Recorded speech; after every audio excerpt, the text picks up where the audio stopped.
Kabanata 2051. Para naman kay Waylon, para siyang bulaklak na lumaki sa isang bundok na nyebe, sagrado at hindi maabot. Ngayon lang nakita ni Cameron ang liwanag kung bakit nahuhumaling sa kanya si Florence. Tulad ng inaasahan sa panganay na anak ng mga Goldman. Hindi ka lang magaling makipag-away, but you're calm and collected as well. Gulat na napatingin sa kanya si Daisy. Alam niya ang pagkakakilanlan ng kapatid ko. Pinaikit ni Waylon ang kanyang mga mata. Mukhang walang makakataka sa iyong mata, Mr. Southern. Nakikita ko na may malaking mangyayari sa East Islands. Lumingon si Cameron kay Daisy. Tinaas niya ang kilay nito at ngumiti sa kanya. So, girl, gusto mo bang sumama sa akin sa bahay? Mas ligtas doon kaysa manatili sa kapatid mo. Natigilan si Daisy. Tumingin siya kay Waylon at sinabing, hindi ako natatakot. Mananatili ako sa kapatid ko. Tumawa si Cameron at lumapit sa kanya. Idiot ka. Alam mo ba kung gaano ka-obses si Miss Serrano sa kapatid mo? Darating siya para sa buhay mo. Kung uuwi ka kasama ko, kaya kitang protektahan. Walang magawa ang mga tao sa likod nila. Sa tingin nila, tuwang-tuwa si Cameron sa panunokso kay Daisy. Lumingon si Daisy at tumingin kay Waylon. Sa katunayan, alam niyang naging kalad ka rin siya sa kanyang kapatid ngayon. Kung babalikan sila ni Florence, sigurado siyang makikipagkompromiso ang kanyang kapatid dahil sa kanya. Isa pa, dahil alam na ni Cameron kung sino ang kanyang kapatid, hindi ba ibig sabihin ay kilala na rin niya kung sino siya?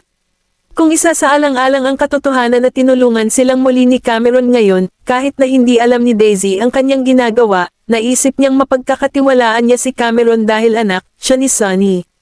Gayon din, maaaring may posibilidad na malaman niya ang kinaroroonan ni Noel sa pamamagitan ng mga ito.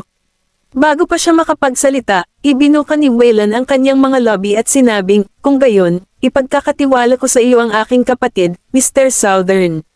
Samantala, sa mansion ni Serrano, hindi nasiyahan si Manuel sa kahihiyan ni Cameron, kaya pumunta siya para sabihin kay Joaquin ang nangyari kay Florence. Akala niya ay tutulungan siya ni Joaquin na makamit ang hustisya, pero mas naging malungkot ang mukha ni Joaquin nang mabalitaan niya iyon. Boss, pinahiya ni Cameron si Miss Serrano sa harap ng lahat. Tinatrato niya siya na parang wala lang, at paulit-ulit niyang tinulungan ang dalawang tagalabas na iyon. Hahayaan ba talaga natin siyang ipagpatuloy ang paraan? Nagmamadaling sabi niya. Dinurog ni Joaquin ang kanyang tasa sa sahig at sumigaw, sabi ko sa iyong layuan mo sila, pero nakinig ka ba sa akin? Bakit kailangan niyo pa akong guluhin? Serrano, Manuel, sa tingin mo ba hindi ko alam na may bagay ka kay Florence?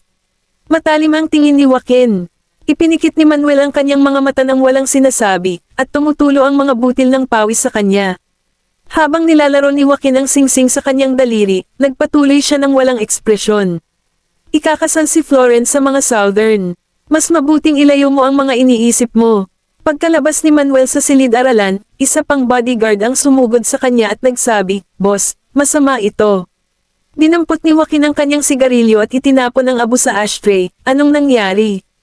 Miss Serrano, pumunta siya sa komyun at nakikipag-away kay Neil ngayon. Dumating si Joaquin sa komyun. Ang kanyang mga tauhan ay sumugod sa gusali at inatake kaagad ang mga tao ng Southern Clan. Magulo ang eksena. Paalisan mo si Neil ngayon din. How dare he touch my daughter?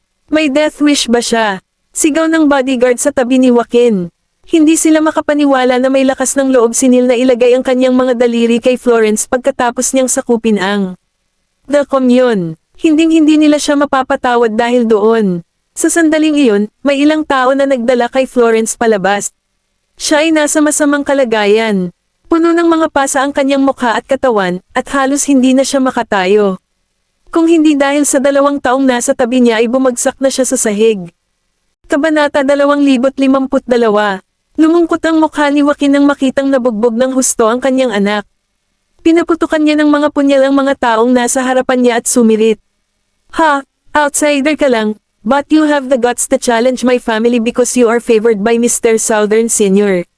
Kung hindi mo ako bibigyan ng angkop na paliwanag ngayon, hindi kita bibitawan ng ganoon kadali. So ano ang gagawin mo sa amin, Mr. Serrano? Iimbitahan mo ba si Mr. Southern Sr. dito? Lumabas si Noel sa hall. Nagsuot siya ng maskara upang matakpan ang kalahati ng kanyang mukha. Sa kanyang gininto ang buhok, mapusyaw na mga pupil, at binibigkas na jawline, mukha siyang dayuhan, na nakatikip ang kalahati ng kanyang mukha. Sunod-sunod siyang bumaba ng hagdan at nagpatuloy. Well, parang hindi ko na kailangang magpakilala dahil alam mo na kung sino ako. Malamig na sambit ni Joaquin. Sa tingin ko wala kang pag-aalinlangan na gawin kaming kaaway mo pagkatapos ng ginawa mo sa aking anak. Nakatayo na ang kanyang mga kamay ay nakapulupot sa kanyang likuran, huminto si Noel Ace sa harap ni Joaquin at sinabing, kaka-take over ko lang sa The Commune, ngunit dumating ang iyong anak at nagdulot sa amin ng kaguluhan. Sa tingin mo ba siya ang hindi gumagalang kay Mr. Southern Sr., o sa The Serpent sa kabuuan? Gustong sumugod ng bodyguard sa likod ni Joaquin, ngunit pinigilan niya ito. Huminga siya ng malalim at sinabing, talas ang dila mo. Kahit na dumating ang anak ko at nagdulot ng kalituhan sa The Commune, wala kang karapatang bugbugin siya ng ganito. O sinasabi mo ba sa akin na si Mr. Southern Sr., ang humiling sa iyo na gawin ito? Nagkaroon ng tensyon sa hangin. Lahat ay nagpipigil ng hininga, at walang nang ahas na humakbang pasulong. Pagkatapos ng lahat, ito ay isang bagay sa pagitan ng The Serpents at ng Southern Clan. Baka malagay sila sa gulo kapag hindi sinasadyang gumawa sila ng mali. Nilagyan ng alikabok ni Noel Ace ang hindi nakikitang alikabok sa kanyang balikat at sinabing, ginawa ko ito sa sarili kong kusa. Wala itong kinalaman kay Mr. Southern Sr. Nanlamig ang mga mata ni Joaquin. Sige, kung ganoon. Dahil inamin mo na, dapat walang problema si Mr. Southern Sr., kung tuturuan kita ng leksyon ngayon. Nang mag-uutos na sana siya sa kanyang mga tauhan, itinaas ni Noel Ace ang kanyang mga talukap at mahinahong sinabi, Mr. Serrano, hindi kita pipigilan, ngunit sigurado ka bang magiging maayos ka kung marinig ni Mr. Southern Sr., ang tungkol sa iyong anak na babae? Sikreto. Nagnangalit ang kanyang mga ngipin, nagtanong si Joaquin, ano ang ibig mong sabihin? Isang hakbang pasulong si Noel Ace at nagpatuloy. Gusto mong pakasalan ni Cameron ang iyong anak para mapatibay nito ang pundasyon ng The Serpents. Ngunit kung malaman ni Mr. Southern Sr., ang lahat ng ginawa ng iyong anak sa East Islands, sa tingin mo ba ay kukunin niya ang isang babaeng may masamang reputasyon bilang kanyang manugang? Sigurado akong walang mas nakakaalam kaysa sa iyo tungkol sa mga aksyon ng iyong anak. Nagmamahal ka sa kanya at bantayang mabuti ang lahat ng ginagawa niya. Sa tingin ko hindi mo na kailangan kong sabihin sa iyo kung ano ang ibig sabihin ng kasal na ito sa iyo, tama ba? Walang sabi-sabi na alam niya ang lahat ng ginawa ng kanyang anak sa nakaraan. Gayunpaman, kahit na ang kanyang anak na babae ay nagpakasawa sa isang walang kabuluhang buhay at nagkaroon ng masamang reputasyon, hindi ito makakaapekto sa kanyang kasal sa hinaharap. Kahit na tumanggi ang mga Southern na tanggapin siya, maraming paraan si Joaquin para tanggapin nila ang kanyang anak. Gayunpaman, kung narinig ni Sonny ang mga bagay na iyon, maaaring hindi siya kompromiso. Sinadya ni Sonny na tanggihan ang kasal, at kapag nalantad ang mga ginagawa ng kanyang anak, magkakaroon siya ng dahilan para tanggihan ang kasal. Kinailangan ni Joaquin ng maraming pagsisikap upang makarating sa ngayon. Hindi siya papayag na sirain ng kanyang anak ang kanyang plano. At saka, ang lalaking nauna sa kanya ay hindi isang ordinaryong tao since he had the nerve to mess with them. Huminga ng malalim si Joaquin at tumalikod. Ilabas mo si Miss Serrano. Kumuha ng doktor upang gamutin ang kanyang mga sugat at bantayan siya. Huwag mo na siyang hayaang lumabas at magdulot pa ng gulo. Tahimik na nagkatinginan ng grupo ng mga bodyguard sa likod niya at inilayo si Florence. Kabanata 2053. Binaril ni Joaquin si Noel Ace at sinabing, hintayin mo lang ako. Pagkatapos ay kinuha niya ang kanyang mga tauhan at umalis. Hinaplos ni Noel Ace ang kanyang mga singsing, at malamig ang kanyang tingin. Ang kanyang buong pagkatao ay nababalot ng isang chrysalis ng masamang enerhiya na pipilitin ng ibang tao na layuan siya. Hindi alintana kung sino man iyon, may malaking babayaran para sa mga nang-ahas na saktan si Daisy. Samantala, sa Southern Mansion, dinala ng maid si Daisy sa kanyang kwarto. Miss, nandito na tayo. Kung mayroon kang anumang kailangan mo, maaari mong ipaalam sa amin. Nakangiting sagot ni Daisy, sige, salamat. Pagkaalis ng dalaga ay tumayo ito sa harap ng salamin. May kagubatan sa likod ng Southern Mansion, at naaamoy niya ang sariwang amoy ng putik mula sa hangin. Kahit na ang silid ay pinalamutian ng isang sinaunang estilo, ang mga kasangkapan ay modernong estilo, at maging ang kama ay mula kay Siemens. Ang buong silid ay nagbigay ng maaliwalas at medyo patula. Ano ang pakiramdam mo sa kwarto? Lumingon siya at nakita niya si Cameron na nakatayo sa may pintuan habang naka-cross arms sa harap ng kanyang dibdib. Lumapit si Daisy at nagtanong, Mr. Southern, may mangyayari ba sa panganay kong kapatid? Tsaka hindi ba si Miss Serrano ang fiancé mo, so bakit? Bakit pa niya hinahabol ang kapatid ko? Tumawa si Cameron. Hindi ko siya fiancé. Gusto ng tatay niya na pakasalan ko ang anak niya, pero hindi mangyayari iyon. Ang kapatid mo naman, wala kang dapat ipag-alala sa kanya. Medyo magaling siya sa pakikipaglaban, kaya wala silang magagawa sa kanya pansamantala. Maaari kang manatili dito ng may kalmadong isip. Nang aalis na si Cameron, pinigilan niya ito. Maaari mo bang sabihin sa akin kung nasaan si Noel Ace? Natigilan si Cameron. Pagkaraan ng ilang sandali, tumingin siya kay Daisy at sinalubong ang umaasam nitong tingin. Inilibot niya ang kanyang mga mata sa paligid ng kanyang mga socket at sumagot, sino si Noel Ace? Napatulala si Daisy. Hindi mo siya kilala. Pero hindi ba sinabi ni Waylon na siya ang nagligtas kay Noel Ace? Walang silbi ang pagsisinungaling niya sa akin. Maraming tao ang nailigtas ko. Kung ilalarawan mo ang kanilang hitsura, maaaring kilala ko kung sino ito, ngunit hindi ko matandaan ang mga pangalan. Siyempre, mas maganda kung pwede mong ipakita sa akin ang kanyang larawan. Kinawian ni Cameron ang kanyang kamay at nawala sa kabilang gilid ng koridor. Ibinaba ni Daisy ang kanyang ulo at tumayo doon ng matagal. Bumaba si Cameron, at tinanong ng mayordomo, Sir, sino ang babaeng iyon? Siya ang aming bisita, sagot niya. Siya ang ating ginagalang na panauhin. Siguraduhin mong walang manliligaw sa kanya. Tumango ang mayordomo nang hindi nagtatanong. Kung tutusin, sigurado siya na si Daisy ay isang taong mapagkakatiwalaan. Kung hindi siya babalikan ni Cameron. Kaya lang nagtaka siya kung saan nanggaling ang dalaga. Makalipas ang ilang araw, nalaman ng mga Southern na na-admit si Florence sa ospital. Nabalitaan nilang binitukan siya ng husto ni Neil pagkatapos niyang magdulot ng kalituhan sa The Commune. Sinubukan ni Joaquin na tumayo para sa kanyang ngunit hindi ito nagtagumpay. Gayunpaman, mas alam ni Cameron kaysa sa iba kung nabugbog si Florence dahil hindi siya makatwiran o dahil sa ibang bagay. Hindi lang siya natuwa dahil tinulungan ni Cameron ang dalawang tagalabas na iyon at sinira ang kanyang plano. Gayunpaman, hindi siya tugma para sa kanya. Sa makatuwid, inilipat niya ang kanyang atensyon kay Noel Ace, sinusubukang ilabas ang kanyang pali sa kanya. Hindi niya inaasahan na si Neil ay mas malupit kaysa sa naiisip niya. Wala siyang pakialam kung babae man ito at binugbog ng husto. Iyon ay sinabi. Alam ni Cameron na ginawa ito ni Noel Ace para sa kanyang asawa. Ang Yusuvilla ang pinakamalaking restaurant sa teritoryo ng Southern Clan. Isa rin itong anti-gang auction house. Nakaupo si Sonny sa loob ng isang pribadong silid sa ikalawang palapag.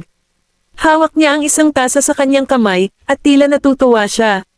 Mukhang higit pa sa inaasahan ko ang magagawa ni Neil. Walang magawa si Joaquin, kahit na nabugbog ng husto ang kanyang anak.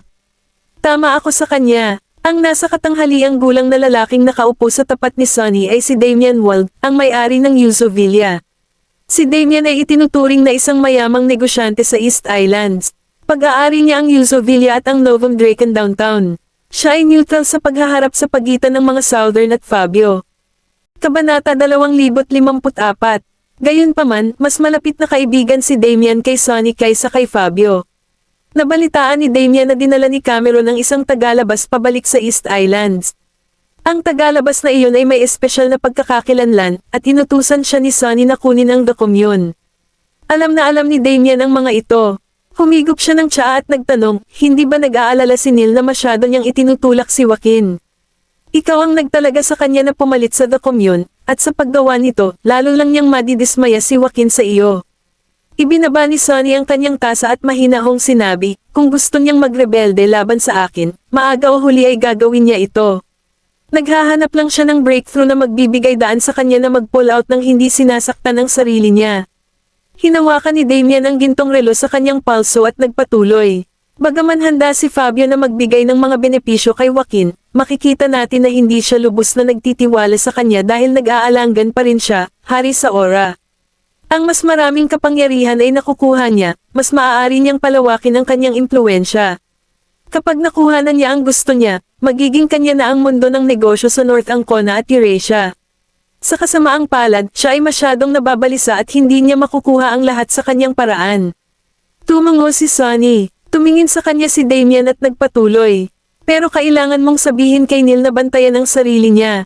Nakatingin na si Joaquin sa background niya.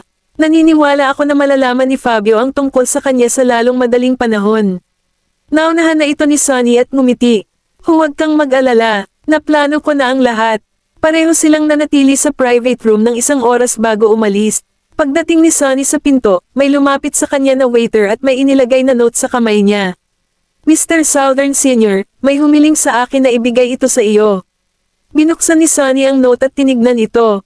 Muli niya itong tinupi at sinabi sa waiter, "Dalhin mo ako doon." Dinala siya ng waiter sa isang pribadong silid sa bulwagan. Sa sandaling itinulak niya ang pinto, tumayo si Waylon at sinabing, "Mr. Southern Sr., nagkita na tayo sa wakas." Na-hospital si Florence ng 3 araw bago siya halos gumaling. Nang makita niya ang mga galos sa dulo ng kanyang mga mata, inihagis niya ang salamin sa sahig. Itinulak ni Manuel ang pinto at pumasok. "Miss Serrano." Itinulak ni Florence ang lahat ng nasa mesa sa sahig, na gumawa ng gulo sa silid. "Matagal na akong nabubuhay, at walang sino man ang may lakas ng loob na saktan ako. Pero, hindi man lang ako tinulungan ng tatay ko. Siya ay halos pumangit, ngunit gusto ng kanyang ama na kalimutan niya ang lahat tungkol dito. Paano nagkaroon ng posibilidad na makalimutan niya ito?" Mariin na ikinuyom ni Manuel ang kanyang mga kamao. Alam niya kung bakit ayaw siyang tulungan ni Joaquin. Hindi niya gustong makipagtalo sa Southern Clan, ngunit ang mga Southern ay lumayo na sa pagkakataong ito. Maaaring lunukan ni Joaquin ang kahihiyan, ngunit hindi niya kaya. Naglakad siya palapit kay Florence. "Miss Serrano, tutulungan kita." "Paano mo ako matutulungan?" Sarkastikong tanong ni Florence. "Kung namatay ang anak ni Mr. Southern Sr., sa tingin mo ba ay mag-aalala pa rin siya sa tagalabas na iyon?" Isang malamig na ngisi ang pinakawalan ni Florence. "Pinapadali mo. Sa tingin mo, posible bang patayin si Cameron?" Nakita na nila si Cameron sa aksyon noon. Bukod pa riyan, napakaingat niya at hinding-hindi hahayaang makalapit sa kanya ang sinumang kainahinalang tao. Napapikit si Manuel at malungkot na sinabi, hindi pa niya naranasan ang feeling ng may nagtangkang pumatay sa kanya dati. At saka, laging may bitek sa dingding, kaya hindi niya kayang bantayan habang buhay. Natahimik si Florence. Totoo na si Cameron ay hindi mananatiling mapagbantay magpakailanman. Kailangan lang nilang maghintay ng tamang sandali para mag-strike. Pagkaraan ng ilang sandali, tinitigan niya si Manuel at nagtanong, "Paano kung mab-aigaw tayo?" Wala itong kinalaman sa The Serpents kahit mab-aigaw tayo. Si Mr. Puzo ay labas na hindi nasisiyahan sa Southern Clan, kaya maaari nating samantalahin ang Skull Club.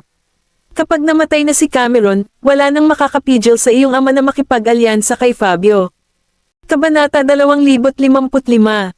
Sa oras na iyon, siya ay malubog sa kalungkutan, at hindi niya magagawang ipagtanggol ang kanyang sarili laban sa aming pag-atake. Napatawa si Florence, at baka sa kanyang mga mata ang pag-asa. "Napakagaling. Matagal ko nang gustong tanggalin ang mga Southern. Sa pagkakataong ito, papatayin ko si Cameron gamit ang sarili kong mga kamay." Pagdating ni Waylon sa hotel, may nabangga siyang pamilyar sa koridor. Si Noel Ace yun. Nakatayo siya sa tapat ng bintana, at parang ang tagal na niya itong hinihintay. Lumingon si Noel Ace para tingnan siya. "Hindi ko inaasahan na isasama mo si Daisy."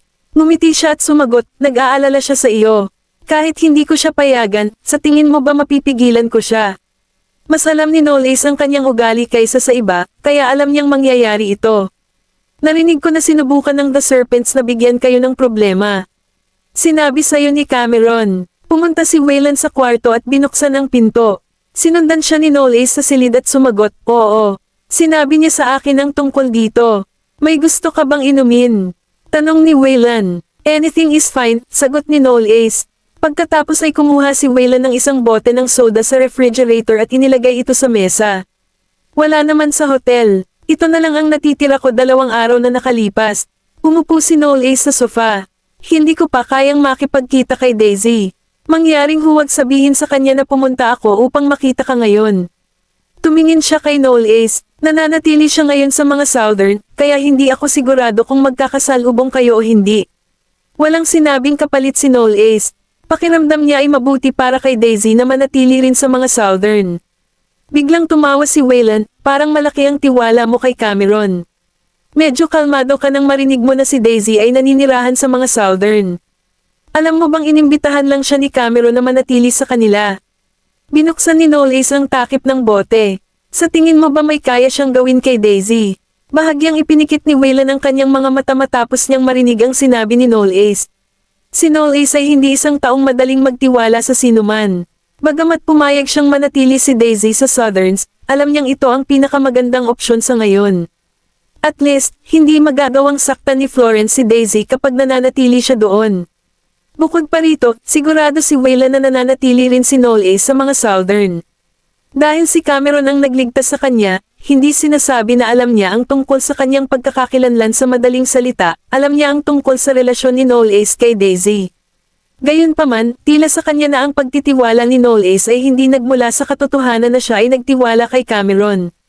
Sa halip, sa tingin niya ay alam ni Noel Ace na walang gagawin si Cameron kay Daisy. Napaisip si Wayland at pagkatapos ay nagtanong, nabalitaan ko na na-admit si Florence sa ospital. Ikaw ba ang may gawa nito? Humigop ng soda si Noel Ace at tumawa. Gusto ni Mr. Southern Sr. na pag-usapan ko ang The Commune dahil gusto niyang pigilan ko ang The Serpents. Kung hindi ko gagawing big deal, paano ko maaakit ang atensyon ni Fabio? Para sa kanya ay medyo natatakot si Joaquin sa Southern Clan dahil nagawa niyang lunukan ng kahihiyan sa pagkakataong ito sa kabila ng ginawa ni Noel Ace. Gayunpaman, hindi ito nangangahulugan na ang kanyang anak na babae ay matitiis ito. Sa Southern Mansion, sa sala. Ito ang unang pagkakataon na nakipagkita si Daisy kay Sonny, at medyo awkward siya. Sa wakas ay hindi na niya kinailangan pang maglagay ng mabigat na pampaganda noong nasa Southern Mansion na siya, at mas nakakapresko siya nang wala ang kanyang makeup. Hindi alam ni Sonny kung bakit, pero nagustuhan niya ang babaeng nasa harapan niya. Cam, saan mo nakuha ang babaeng ito? May dumaan sa mga pupils ni Cameron habang tumatawa siya. Siya ay kapatid ni Mr. Goldman. Nakikita ko. Talagang nagulat ako na ang dalawang tagalabas ay naging mga Goldman. Nagtaas ng kilay si Cameron. Nakilala mo na siya. Sumimsim si Sonny sa tsa at nagpatuloy. Oo, nakilala ko siya sa Yuzo Villa. Siya ay may magandang hitsura at isang mabuting binata. Inangat ni Cameron ang kanyang ulo at gulat na sinabi, ito ang unang pagkakataon na narinig kong pinupuri mo ang isang tagalabas. Hindi man lang niya pinuri si Noel Ace noon. Tumingin si Daisy sa kanila at mamulong, well, yun kasi ang pinakamagaling sa panganay kong kapatid. Kabanata 2056. Nagulat si Mr. Southern Sr., at saka humagalpak ng tawa. Hindi masama, mas magalang ka kaysa sa babaeng iyon, pagtataka ni Daisy. Sino ang tinutukoy mo, Mr. Southern Sr.? Umubo si Cameron, ibinaba ang tasa ng tsaa, at iniba ang usapan. Tay, kakausapin ko si Mr. Serrano tungkol sa kasal ko sa Tigers na iyon. Sinaman siya ng tingin ni Sonny. Gusto mo pa ba siyang pakasalan? Kumunat ang noo ni Cameron. Sinong nagsabi sa iyong gusto ko siyang pakasalan? Kakausapin ko siya tungkol sa pagtatapos ng engagement. Sumulyap sa kanya si Mr. Southern Sr. Sigurado ka bang papayag siya? Kahit na ayaw niyang sumang-ayon dito, kailangan niyang gawin iyon. Nagbuhos si Cameron ng tsaa. Hindi ako magpapakasal sa babaeng nanloko sa akin. Hindi nakaimik si Mr. Southern Sr. Yung kausap niya na para bang mapapangasawa niya ang isang babae. Pagkatapos nun, tumingin siya kay Daisy. Miss Vanderbilt, kung handa kang maging asawa ko, hahabulin kita sa Tigers na iyon anumang araw ng taon. Natarante si Daisy at nagmamadaling nagpaliwanag, may asawa na ako. Itinukod ni Cameron ang kanyang kamay sa kanyang templo at nagbigay ng mahinang ngiti. Simpleng bagay lang yan. Maghiwalay ka na lang, tapos pakasalan mo ako. Nawala bigla si Daisy. Hindi na nakatiis si Sonny dahil natakot ang dalaga. Okay, paano ka makikipaglokohan sa isang babae? Talagang lalaki ang tingin niya sa sarili niya. Kinabukasan, sa tirahan ni Serrano. Mr. Southern, gusto mong wakasan ang pakikipag-ugnayan. Hindi inaasahan ni Joaquin na pupunta si Cameron dito para pag-usapan ang pagwawakas ng engagement. Bumagsak ang kanyang ugali nang ilabas ang paksa. Ang pag-aaral ay nahulog sa isang patay na katahimikan sa isang iglap. Tinapik ni Cameron ang mesa gamit ang kanyang mga daliri at casual na itinaas ang kanyang kilay. Mr. Serrano, mukhang wala kang planong ipawalang bisa ang pakikipag-ugnayan, ngunit hindi mo iyon gagawing desisyon. Galit na hinampis ni Joaquin ang mesa at tumayo. Huwag kang maglakas loob na itulak ang iyong kapalaran, Cameron Southern. Kapag nakaharap sa gayong nakamamatay na aura, kahit sino pa ay nakompromiso noon pa man, ngunit sa halip ay tumawa si Cameron. Ang mga taga-timog ba ang nagtutulak sa ating swerte, o ang iyong anak na babae, Miss Serrano, ang lumalabas? Naikuyom ni Joaquin ang kanyang mga kamay. Kung gusto mong wakasan ang pakikipag-ugnayan, mas mabuting may dahilan. Ito na ang hinihintay ko. Kumuha siya ng litrato sa bulsa ng kanyang suit at inilagay sa mesa. Ang larawan ay nagkataong larawan ni Florence na nakayakap kay Waylon sa parking lot nang siya ay nilagyan ng droga noong isang araw. Ini-slide ni Cameron ang larawan kay Joaquin. Kung ang larawang ito ay magiging lumabas, ano ang iisipin ng iba sa iyong anak, at ano ang iisipin ng mga tao sa mga Southern? Maaari mong gamitin ang kasunduan ng aking lolo sa iyong ama para makompromiso ang aking ama, ngunit kung ang larawang ito ay mapunta sa pag-aari ng aking ama, sa palagay mo ba ay hahayaan niya ang kanyang kaisa-isang anak na lalaki na pakasalan ng iyong malubag na anak na babae? Inis na inis ni Joaquin. Tinatakot mo ba ako? Kinuha niya ang litrato at pinigilan ang ngiti niya. Paano kita matatakot? Ikaw ay isang matanda sa akin. Sinisikap kong panatilihin ang reputasyon ng iyong pamilya dito. Basta pumayag kang ipawalang bisa ang engagement, pwede kang magpanggap na wala ako ngayon. Ngunit kung hindi ka sumasang-ayon dito, isaalang-alang ang malapit na relasyon na naipon ng iyong ama at ng mga Southern sa paglipas ng mga taon na itinapon. Ang babalang ito ay nagdulot ng alarma sa puso ni Joaquin. Nagsimula pa siyang maghinala na si Cameron ay hindi lamang nagtataglay ng katibayan ng mga lihim. Nagawain ng kanyang anak kundi pati na rin ng ingranding pakana ng The Serpents. Si Mr. Southern Sr. ay palaging nagsisikap na mapanatili ang reputasyon ng kanyang mga kakilala pagdating sa pagharap sa mga sensitibong isyu. Kung hindi iyon ang kanyang huling paraan, hindi siya magkukusa na makipagtalo sa kabilang partido. Gaano man kalapit ang pagkakaibigan sa pagitan ng aming mga ama, hindi ito magkakaroon ng pagkakataon na labanan ang gayong hamon. Kami ay naghihintay para sa Southerns upang gumawa ng isang hakbang upang sila ay magbigay sa amin ng pagkakataon na lumaban. Gayunpaman, nakakasigurado ako na naghihintay din ang mga Southern para sa atin na guluhin ang isang bagay upang sila ay mahulog sa atin ng walang awa. Nasa dilema si Joaquin sa sandaling ito. Kung siya ay makikipagtalo sa mga Southern ngayon at kumilos ng masyadong nagmamadali, iyon ay magpapakita ng kanilang kasab-ika na pumanig kay Fabio, at ang mga Southern ay hindi sila bibitawan ng ganoon kadali kung malalaman nila iyon. Kung tutuusin, hindi pa rin siya nakakasigurado kung talagang tutulungan sila ni Fabio na labanan ang mga Southern at ang Southern clan ng maluwag sa loob. Kabanata 2057. Lahat ng tao ay kilala na makasarili. Kung pipilitin niya ang kabilang partido sa isang sulok, iiwan niya ang kanyang sarili ng maliit na puwang upang maniobra.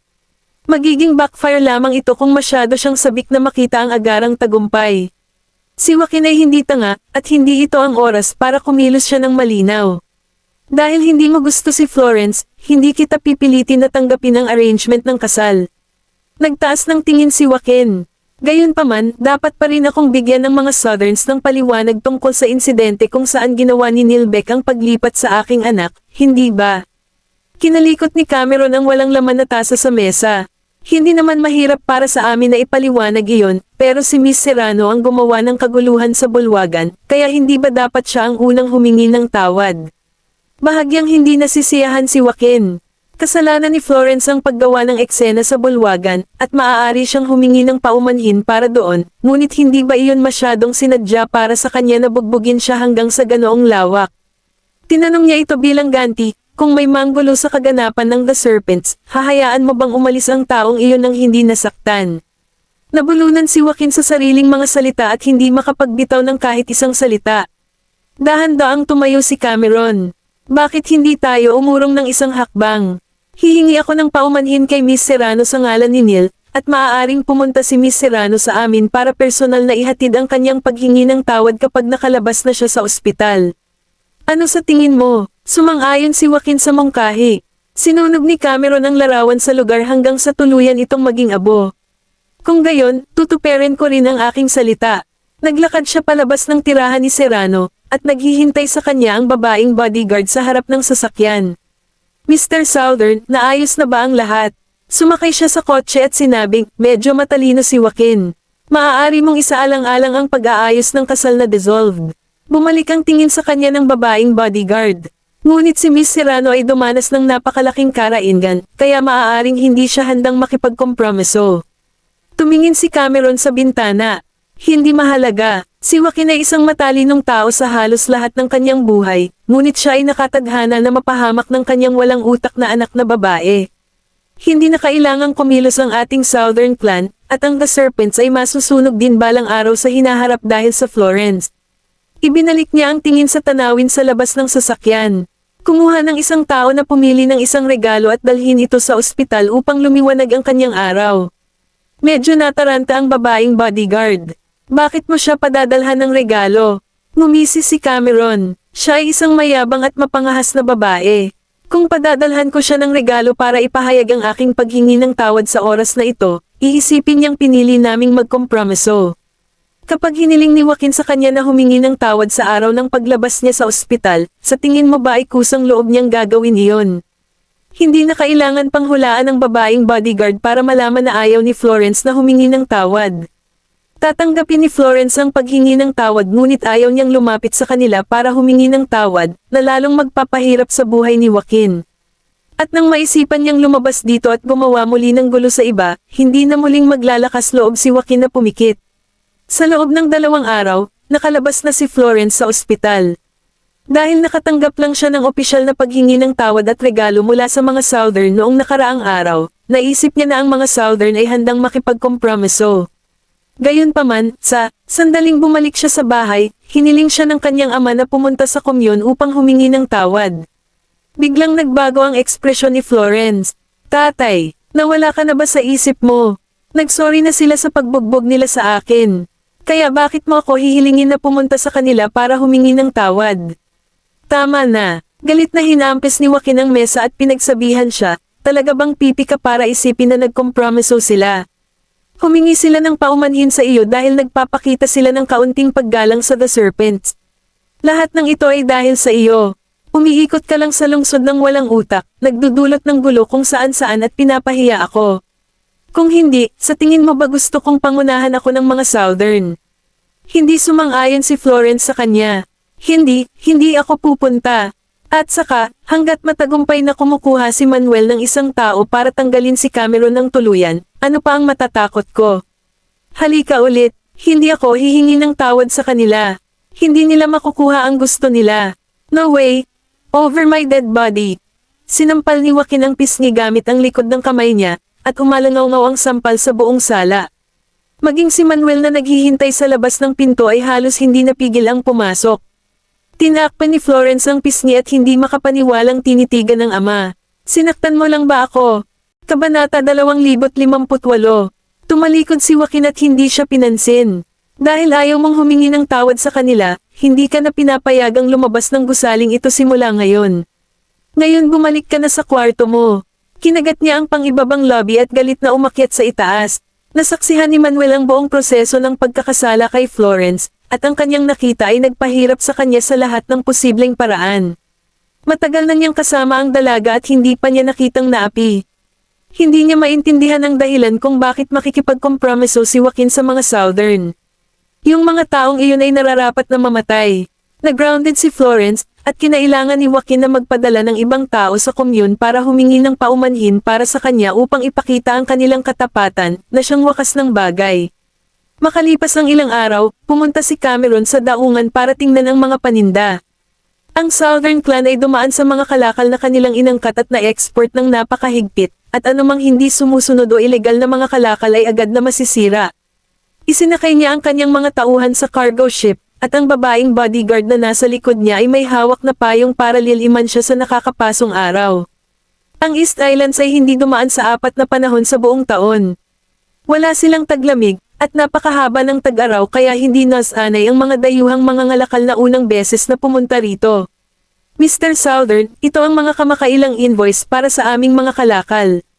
Maaari mong lampasan ang mga ito. Inabot sa kanya ng staff ng port ang ledger. Kinuha niya ito sa kanyang kamay, naglakad sa gilid, kumuha ng upuan, umupo, at binuklat ang libro. Pagkatapos mag-skim through, imangot siya.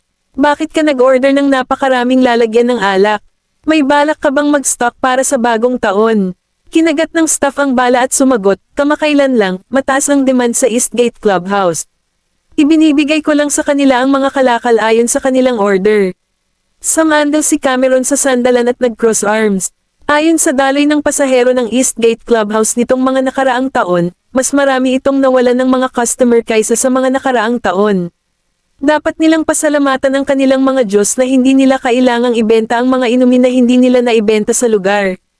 At narito sila, nag-aaksaya ng napakaraming pera sa pagpapareserba ng 3 beses na mas maraming alak kaysa sa mga nakaraang taon na nanganganib na mabuwisan.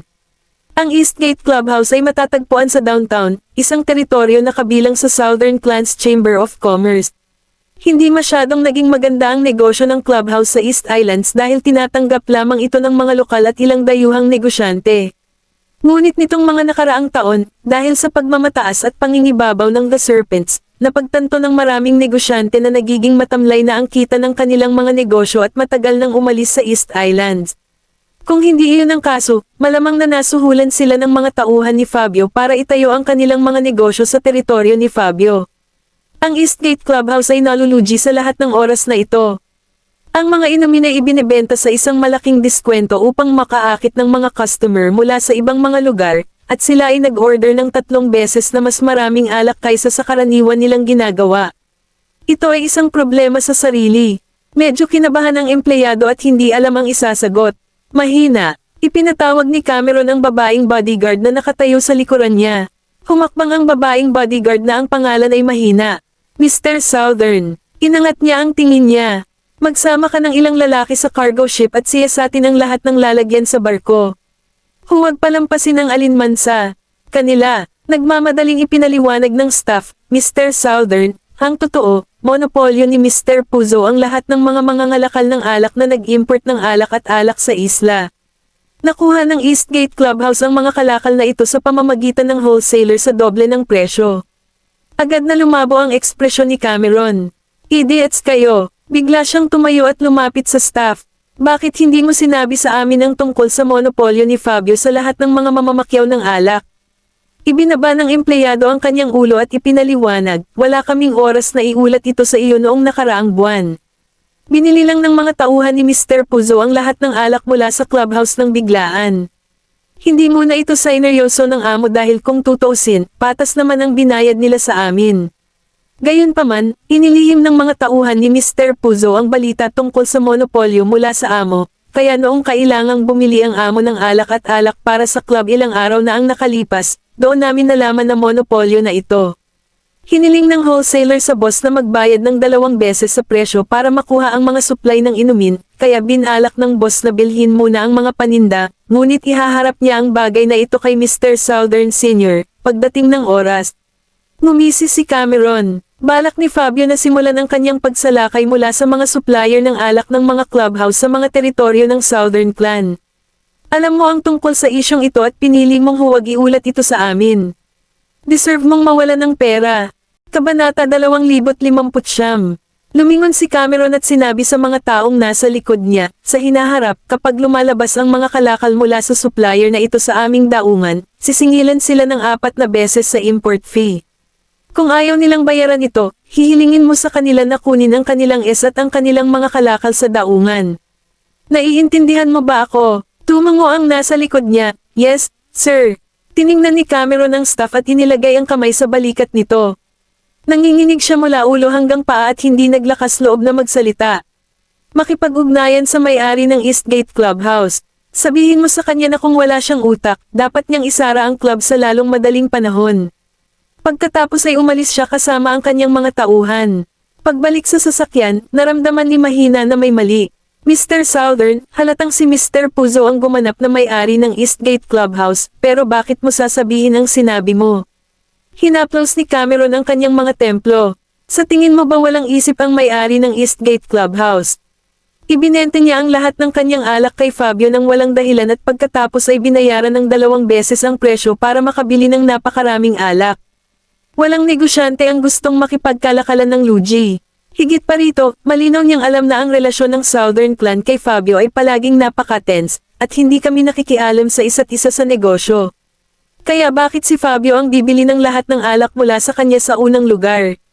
Nagulat si Mahina. Pwede bang? Ngumisi si Cameron, at matalim ang tingin niya.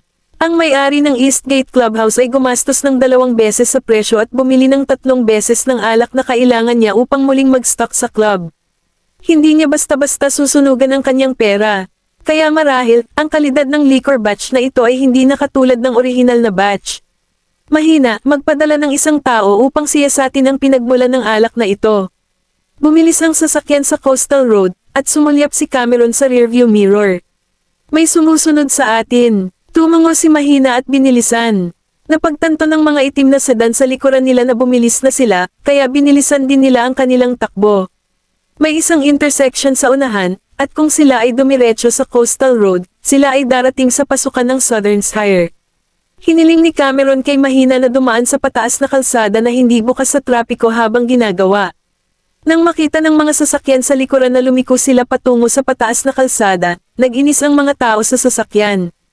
Para silang patay. Gayunpaman, hindi nila napansin na may sasakyan sa likuran nila. Si Waylon ay orihinal na nagplano na maglakbay sa Southern Shire, ngunit nalaman niyang ang mga kotse sa harap ay tila humahabol sa isa pang kotse. Kaya naman, pagdating niya sa intersection, pinahit niya ang manibela at piniling umakyat. Nakita ng mga lalaking sakay ng mga sasakyan ang isang sasakyan na huminto sa hindi kalayuan sa unahan ng kalsada, at may karatolang no trespassing na matatagpuan sa harap mismo ng sasakyan, kaya bumagal sila at hinaranggan ang buong kalsada. Bumaba sina Cameron at Mahina sa sasakyan. Isinuot niya ang isang matibay at matalim na brass knuckle sa kanyang kamay at tumingin sa isang dosenang lalaking nakaitim na hoodies na naglalakad patungo sa kanila na may mga baras na bakal. Mahina, gaano na ba katagal mula noong huli tayong sumayaw ng kaunti? Hinubad na ni Cameron ang kanyang Amerikana, at sa ilalim ng puting kamisete ay isang masikip na turtleneck, na mukhang nababanat. Sumagot si Mahina, sasabihin ko halos kalahating taon. Ngumisi si Cameron, haharapin mo ang nasa harap at iiwan mo sa akin ang nasa likuran. Hinugot ni Mahina ang double blades mula sa kanyang likuran. Naiintindihan. Ang grupo ng mga lalaki ay tumakbo sa kanila gamit ang mga bakal na pamalo na para bang sila ay isang grupo ng mga gutom na lobo na nagwawalis sa lugar para sa pagkain. Nag-head-to-head si Mahina at nakipag-away sa mga lalaking nakaitim na dumiretso sa kanila. Samantala, ang iba pang grupo ng mga lalaki sa likod ay sumugod diretso kay Cameron. Kalmadong umiwas si Cameron sa mga pamalo. Naglaan siya ng oras bago gumawa ng anumang hakbang, at malaya siyang nag-waltz sa gitna ng karamihan, at ang kanyang paghinga ay walang tigil at maayos. Siya ay kumilos ng napakabilis at iniwasan ang lahat ng mga pamalo na nagtangkang umatake sa kanya. Ang kanyang mga kalaban ay hindi mahuhulaan ang kanyang paggalaw, kaya maaari lamang nilang indayog ang kanilang mga pamalo ng walang taros. Sa isang iglap, na-intercept niya ang isa sa mga rod gamit ang isang kamay at binangga ang kabilang kamay na may brass knuckle sa kalaban. Bumagsak ang lalaki sa lupa, at ang kanyang ulo ay nagsimulang magdugo ng husto. Sinaktan siya ng dalawa pang lalaki. Agad niyang binaluktot ang kanyang baywang, at ang mga pamalo ay umindayog sa kanyang mukha sa harap mismo ng kanyang mga mata.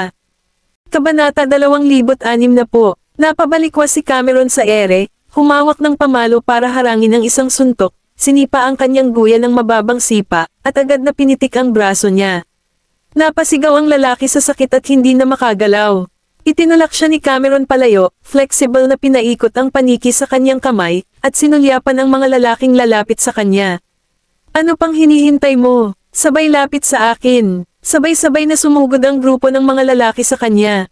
Tumabi si Cameron, pumunta sa kaliwang bahagi ng taong sumusugod sa harapan, hinarang ang kanyang pag-atake gamit ang kamay na may brass knuckle, at inihagis ang baras na bakal patungo sa karamihan. Siya iniiwasan ang sneak attack, at ang bakal na baras sa kanyang kamay ay umindayog sa ere at tumama sa hita at braso ng kalaban. At habang umaalingaw ang tunog ng pagbitak ng buto, ang mga lalaking iyon ay bumagsak sa lupa sa gitna ng kaguluhan. Nag-away silang dalawa sa gitna ng grupo ng mga goons, at lahat ng malubhang nasugatan na lalaking nakaitim ay nahulog sa lupa at hindi na makabangon. Sa sandaling iyon, naging malupit ang ekspresyon ng pinuno ng mga hitmen, at inilabas niya ang kanyang baril. Mamatay! Nagulat si Mahina sa hindi kumalay. Mr. Southern, mag-ingat ka! Isang nakakatalam na putok ng barilang tumagos sa tahimik na hangin. Ang bala ay tumama sa tainga ni Cameron, wala pang 1 pulgada ang layo mula sa isang putok sa ulo. Nang bumaril ang lalaki, siya ay sinalakay ng isang tao mula sa likuran. Nakita ni Cameron na ang umatake sa kanya ay si Waylon. Mabilis siyang pinasuko ni Waylon sa lupa, hinawakan ang kanyang braso, at itinupi ito pabalik. Pinagpapawisan ng lalaki sa sakit, hingal na hingal. Matagal nang nahulog ang baril mula sa kanyang palad, at tinapakan siya ni Waylon. Mukhang hindi pinapayagan ng Southern Clan ang kanilang mga tauhan na magdala ng baril, kaya dapat ay mula ka sa Puzo faction. Mababakas na sana ang kamay ng lalaki, ngunit nilabanan niya ang matinding sakit at nagngangalit ang mga ngipin. Hindi mahalaga kung sino tayo. Nagpuwersa si Waylon, at agad na natanggal sa balikat ang braso ng lalaki. Ang lalaki ay umungal at bumagsak sa lupa, hinawakan ang kanyang hindi kumikilos na kamay.